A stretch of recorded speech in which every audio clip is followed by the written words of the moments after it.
আমি আপনাদেরকে আজকে একটা কবিতা বলে শোনাবো। কবিতার নাম জীবনের হিসাব, লিখেছেন সুকুমার রায়। বিদ্যে বোঝায় বাবু মশাই চড়ি শখের বোটে, মাঝিরে কন বলতে পারি সূর্য কেন ওঠে, চাঁদটা কেন বাড়ে কমে, জোয়ার কেন আসে। বৃদ্ধ মাঝি অবাক হয়ে ফেল ফেলিয়ে হাসে। হ্যাঁ হ্যাঁ, বাবু বলেন সারা জনম মরলি রে তুই খাটি, জ্ঞান বিনা তোর জীবনটা যে চারি আনায় মাটি। খানিক বাদে কহেন বাবু বল তো দেখি ভেবে, নদীর ধারা কেমনে আসে পাহাড় হতে নেমে।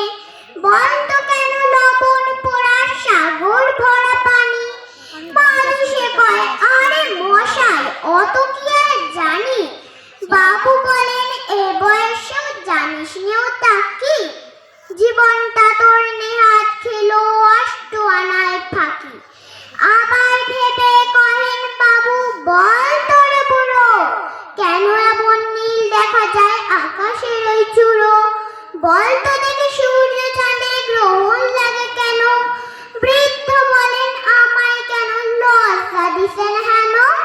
বাবু বলেন বলবো কি আর বলবো তোরে কি তা, দেখছি এখন জীবনটা তোর 12 আনায় বৃথা।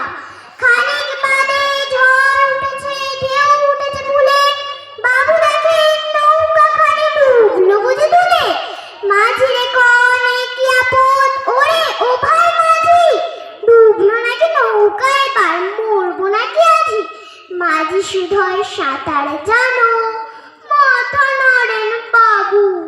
মূর্খ মাঝি বলে মশাই এখন কেন কাবু, বাজলে শেষে আমার কথা হিসেব করো পিছে, তোমার দেখে জীবন খানা 16 আনায় মিছে।